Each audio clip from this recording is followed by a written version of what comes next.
सहकारिता राज्य मंत्री गौतम कुमार दत्त का कहना है कि राज्य सरकार प्रदेश में सहकारिता क्षेत्र को सशक्त बनाने की दिशा में पूरे मनोयोग से प्रयास कर रही है। उन्होंने कहा कि सहकारी आंदोलन को गांव-गांव तक पहुंचाने के साथ ही सहकारिता के क्षेत्र में विभिन्न नवाचार किए जा रहे हैं, जिनसे बड़े स्तर पर आमजन लाभान्वित हो रहे हैं।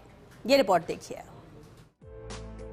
नई दिल्ली में केंद्रीय गृह एवं सहकारिता मंत्री अमित शाह की अध्यक्षता में आयोजित राज्यों के सहकारिता मंत्रियों की राष्ट्रीय कार्यशाला में सहकारिता मंत्री गौतम कुमार दत्त शामिल हुए। इस मौके पर सहकारिता मंत्री गौतम कुमार दत्त ने प्रदेश में सहकारिता क्षेत्र में हो रहे कार्यों और नवाचारों की जानकारी दी। मंत्री दत्त ने कहा कि आगामी दिनों में केंद्रीय सहकारी बैंकों की सेवाओं का शाखाओं के माध्यम से विस्तार किया जाएगा। सहकारिता की राष्ट्रीय कार्यशाला। सहकारिता मंत्री गौतम कुमार दत्त ने कार्यशाला में किया संबोधित।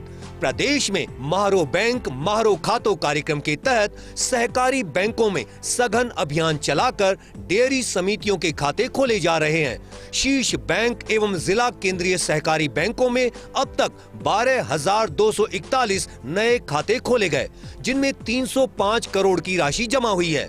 अब तक 1,872 डेयरी समितियों को बैंक मित्र नियुक्त किया जा चुका है, जिन्हें निशुल्क माइक्रो एटीएम वितरित किए जाएंगे। शेष ग्राम पंचायतों में बहुउद्देशीय ग्राम सेवा सहकारी समिति का गठन हो रहा है। गुजरात में सहकारिता क्षेत्र का प्रथम त्रिभुवन विश्वविद्यालय खुलने का लाभ राजस्थान को भी मिलेगा। राजस्थान सहकारी शिक्षा एवं प्रबंध संस्थान यानी राइसेम सहित अन्य संस्थाओं के संबद्ध होने से सहकारिता में उच्च गुणवत्ता की शिक्षा मिलेगी।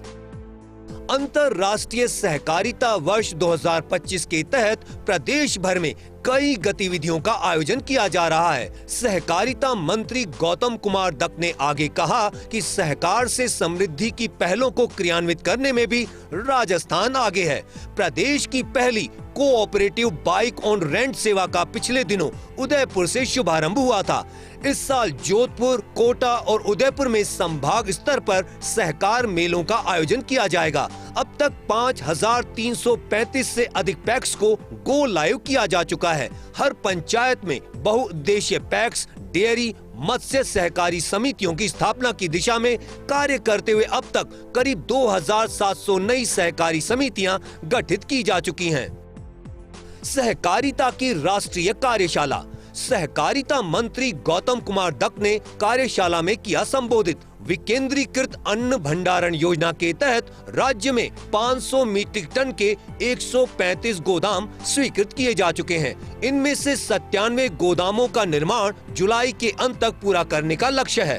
गोदामों को किराए पर देंगे, जिससे पैक्स की अतिरिक्त आय होगी। राज्य में अब तक 3,808 पैक्स का पीएम किसान समृद्धि केंद्र के रूप में उन्नयन किया गया है। पैक्स पर मृदा परीक्षण, प्रशिक्षण, मौसम पूर्वानुमान आदि अतिरिक्त सेवाएं जल्द शुरू होंगी। राज्य की 5,286 पैक्स कॉमन सर्विस सेंटर के रूप में भी कार्य कर रही हैं। कॉमन सर्विस सेंटर्स के माध्यम से करीब 40,000 ट्रांजैक्शन हो चुके हैं। सहकारिता मंत्री गौतम दत्त ने कहा कि राज्य की 217 सहकारी समितियां राष्ट्रीय सहकारी ऑर्गेनिक्स लिमिटेड, 185 सहकारी समितियां राष्ट्रीय सहकारी निर्यात लिमिटेड और 2,728 सहकारी समितियां भारतीय बीज सहकारी समिति लिमिटेड की सदस्यता ले चुकी हैं।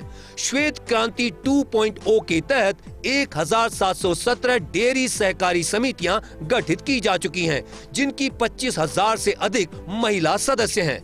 एक पेड़ मां के नाम कार्यक्रम के तहत सहकारी संस्थाओं, समितियों और सहकारिता विभाग की ओर से वृहद स्तर पर पौधारोपण किया जाएगा।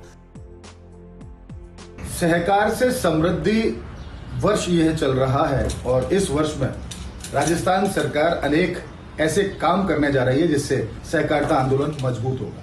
प्रदेश के सहकारिता राज्य मंत्री गौतम कुमार दत्त के निर्देश पर अब यह फैसला लिया गया है कि जो सहकार मेले हैं उनका संभाग स्तर पर आयोजन हो, पैक्स और लैंप्स को और मजबूत किया जाए और ग्राम सेवा सहकारी समितियों के माध्यम से जो स्थानीय उत्पाद हैं उनको एक बड़ा बाजार उपलब्ध कराया जाए। Nirmal Tiwari, first India news, Jaipur.